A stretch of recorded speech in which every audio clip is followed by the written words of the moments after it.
बेटा जैसे हमने आपको बताया था कि हायर परचेज सिस्टम चैप्टर्स में कि हम लोग हायर परचेज के बहुत सारे टाइप्स इंटरेस्ट के कैलकुलेशन के किए। एक आध टाइप और बचा हुआ है जो हम लोग क्वेश्चंस करते समय कर लेंगे, ठीक है। तो आज हम आपको करा रहे हैं कि अब हायर परचेजर के बुक में या वेंडर के बुक में जो जर्नल एंट्रीज पूछे जाते हैं, उन दोनों के बुक्स ऑफ अकाउंट को तैयार करने के बारे में पूछा जाता है, तो उसको कैसे बनाया जाता है। तो देखिए हमने आपके लिए क्या लिखा है। In the books of hire purchaser लिखा है there are two methods of making accounting record in the books of hire purchaser. मतलब ये हो गया कि हायर परचेजर के बुक्स ऑफ अकाउंट में दो तरीके हैं, दो मेथड हैं जिसके बेसिस से हम हायर परचेजर के बुक्स ऑफ अकाउंट को बना सकते हैं। पहला है असेट एक्रूअल मेथड और दूसरा है क्रेडिट परचेस मेथड। आप नोट्स को देखते चलेंगे, नोट्स को बनाते चलेंगे।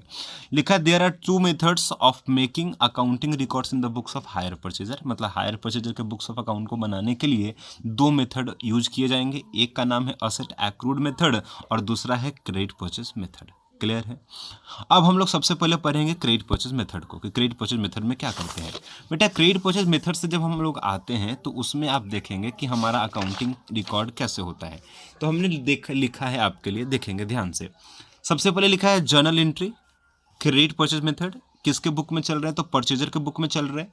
तो सबसे पहला जो जर्नल एंट्री लिखना है on the date of hire purchase agreement. जिस दिन अब बायर सेलर के पास जाएगा, एग्रीमेंट हो जाएंगे, तो उस एग्रीमेंट के टाइम ये एंट्री पास किया जाएगा। पर एंट्री का क्या किया जाएगा? Asset account debit to vendors account. Clear है, सिंपल है। जैसे मान लीजिए कि 5 लाख का असेट अगर हम खरीदने जा रहे हैं तो क्या लिखेंगे? 5 लाख का असेट हमारे पास आएगा तो असेट अकाउंट डेबिट टू किससे खरीदे? वेंडर से, क्योंकि पैसा तो अभी उधार है, उनको देना है, तो इसलिए लायबिलिटी बन गए। असेट बढ़ गया तो डेबिट हो गया और लायबिलिटीज मेरा बढ़ गया, क्योंकि वेंडर को पेमेंट करना है तो मेरा लायबिलिटी है। और 21 इंटरेस्ट है तो जो हमको कैश प्राइस पे करना है। क्लियर है, एक कैश प्राइस से एंट्री पास हो जाएगा। बहुत इजी एंट्री है कि जिस दिन एग्रीमेंट होगा उस दिन asset account debit to vendor entry pass होगा।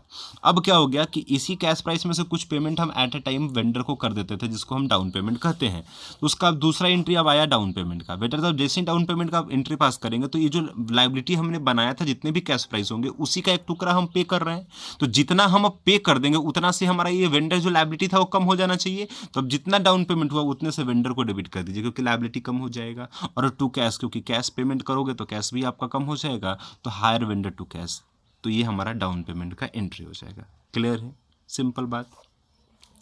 फिर उसके बाद अब इंटरेस्ट के एंट्री पास करने हैं। बेटा इंटरेस्ट का मतलब क्या होता है कि मैंने बताया था कि वेंडर को ये कैश प्राइस का पेमेंट करना ही करना है, साथ में इंटरेस्ट का भी पेमेंट करना है।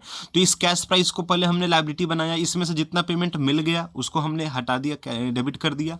अब क्या है ना कि अब हमको इन कैश प्राइस के अलावा भी उनको इंस्टॉलमेंट इंटरेस्ट का भी पेमेंट करना है, इंस्टॉलमेंट में जोड़ के। तो वो इंटरेस्ट अभी तक तो हमने लायबिलिटी बनाया ही नहीं, तो पहले हम इंटरेस्ट को ड्यू करते हैं। तो उसके लिए हमने एक एंट्री पास करना होता है। तो क्या कहते हैं? Interest account debit to vendor. कैसे? क्योंकि बेटा इंटरेस्ट बायर अपने बुक में क्या करेगा? इंटरेस्ट उसके लिए खर्चा है तो डेबिट कर लेगा। अब वेंडर क्यों? क्योंकि लायबिलिटी अभी पे करना है, वेंडर को इंटरेस्ट का भी पेमेंट करना है, तो इतना से लायबिलिटी भरना चाहिए, क्योंकि अभी तो लायबिलिटी सिर्फ हमने कैश प्राइस से ही बनाया था। तो अब ये इंटरेस्ट के ड्यू के अमाउंट से भी लायबिलिटी को इंक्रीज करना पड़ेगा। तो इंटरेस्ट टू हायर वेंडर, जो फर्स्ट इंस्टॉलमेंट का इंटरेस्ट होगा उसकी बात करता है। क्लियर है। फिर अब हम लोग क्या किए, अगला एंट्री देखेंगे फॉर पेमेंट ऑफ इंस्टॉलमेंट। अब इंस्टॉलमेंट के पेमेंट का एंट्री है, तो अब इंस्टॉलमेंट के पेमेंट के एंट्री के समय लिखेंगे hire vendor account debit to cash. क्यों? क्योंकि वेंडर, देखो बेटा यहाँ पे जो कैश प्राइस था टोटल, उसमें से जो पेमेंट डाउन पेमेंट का समय हुआ उतना से तो डेबिट हुआ ही हुआ।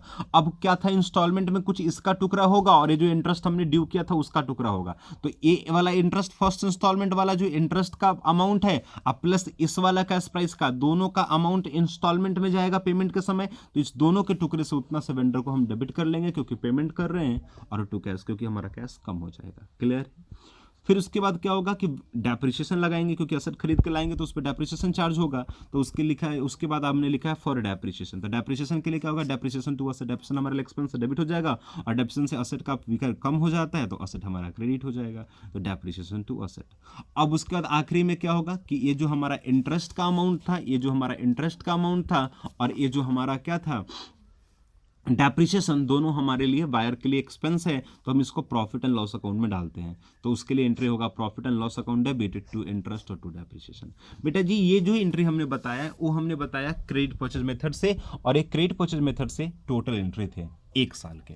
नेक्स्ट ईयर में क्या होगा, क्योंकि ये 3-4 साल तक का टाइम होता है पेमेंट के लिए, तो ये हमने फर्स्ट ईयर का करा। लेकिन जब सेकेंड साल से आप चलेंगे तो बेटा ये वाला जो एंट्री था वो एग्रीमेंट के टाइम था, तो ये वाला एंट्री नहीं होना है सेकेंड ईयर से, डाउन पेमेंट भी नहीं होना है सेकेंड ईयर से।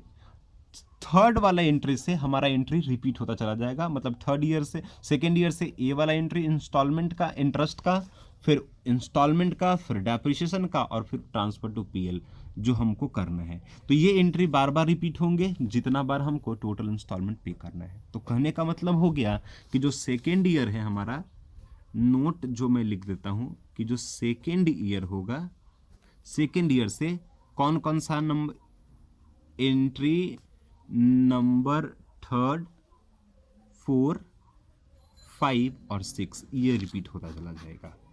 क्लियर है? फर्स्ट एंट्री और सेकेंड एंट्री सिर्फ एक साल ही होता है, वो रिपीट नहीं होता है।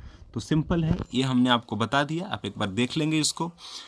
सबसे पहले असेट टू वेंडर, पहले लायबिलिटी बनाया कि टोटल कैश प्राइस पेमेंट करना, वो लायबिलिटी हो गया। फिर जितना डाउन पेमेंट कर दिया उतना से लायबिलिटी को कम कर दिया। फिर इंटरेस्ट के अमाउंट से लायबिलिटी बनाया उनको। फिर पेमेंट करते समय जितना इंटरेस्ट के अमाउंट से लायबिलिटी बनाया था, जो कैश प्राइस का एक टुकड़ा था, दोनों मिला के उतने से लायबिलिटी को कम करके पे कर दिया। फिर डेप्शन चार्ज कर दिया और फिर पीएल में डाल दिया। ये एंट्री बार बार रिपीट होगा। Entry number third, entry number 4, 5, 6 बार बार रिपीट होगा जब तक पेमेंट क्लियर ना हो जाए। जितने साल तक का बुक्स ऑफ अकाउंट बनाना है, एंट्री नंबर 1 और 2 बस फर्स्ट ईयर में ही होता है। ये हमारा फर्स्ट मेथड था।